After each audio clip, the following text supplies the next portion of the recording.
in just a bit, I said. You can tell me all about the trip, and I'll fatten you up with the best steak you've ever had. Finally, a smile, and the messenger nodded just a little. I saw a glimmer of hope in his eyes that I wasn't the giant asshole I appeared to be, which was a marginally safe bet. Skeld managed to get some people out to help with the horses, and was busy yelling at Prinkies to shovel snow out of the way. Something of a losing battle, given the heavy dark clouds pushing in from the west to the north and, well, everywhere. It seemed they were destined to meet right above us and dump their load. We were standing at a mythic meeting point of precipitation. I'd never seen any place that got as much snow and rain as Coggeshall. It was absurd, but also nice since I never had to shovel the snow. I only got to look at it and, occasionally, push people into it. Speaking of, I reached a leg out and tripped Skeld, causing him to faceplant in the white stuff. "Gotta watch for those snarets," I said, rushing away from him before he could claw himself out.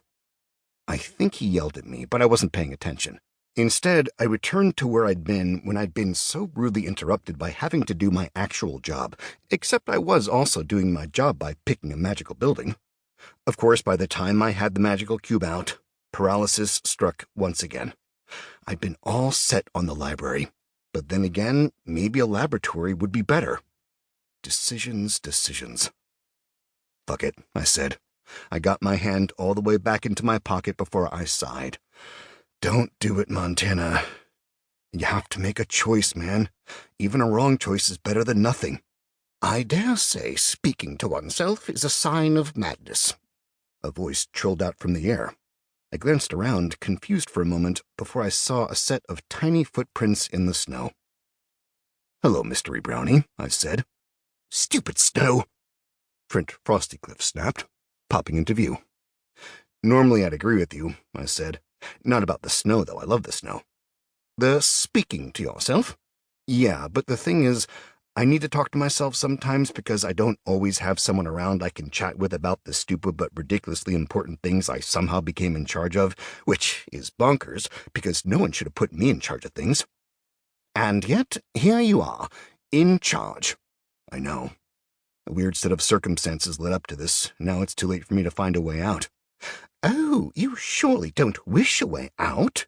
You do much better than you give yourself credit for, in what is an undeniably strange slice of this world. I hasten to say I cannot quite recall any period being so bizarre as now." "How so?" I asked. "I wonder if I might perch upon your shoulder," he said, getting right up close to me. "Bit nippy here in the snow."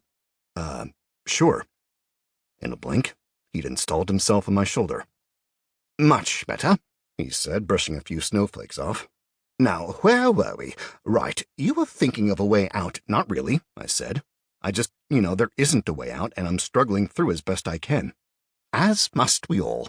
Life is struggle, I have been told. Or was it honey is struggle? Works either way, though I feel I have more experience with honey than life." "How old are you again?" Time is a rather amorphous concept to those of us from the Fedoheme, so I could only guess, and even then, what is the point of age once you are past a certain point, eh? "Are we talking centuries?" "Which one is a century?" 100 years. "Oh." Flint scratched his chin and pulled a pipe out of a pocket that was far too small for a pipe that big. "Yes, centuries. But again, who can really say? How old are you? You who are on his second life. Do you count the first?" Yeah, I guess that makes it difficult. I suppose I should count the first, otherwise it's awkward to date people since I'm only a few months old." "But doing so well for an infant, you can walk and talk." "Thank you."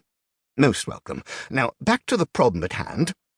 I had to dodge a glitter of Prinkies in the middle of a snow-clearing frenzy, which meant I had to grab Flint to keep him from toppling off my shoulder.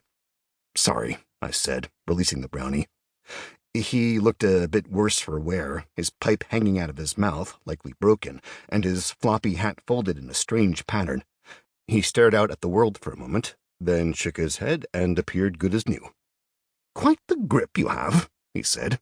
He tried to pull smoke in from his pipe, but it just leaked smoke from several cracks. He threw the still-burning pipe over his shoulder and pulled out a new pipe. Different shape, but still out of the same tiny pocket. A moment later, he puffed contentedly, as if nothing had changed. "I believe all this consternation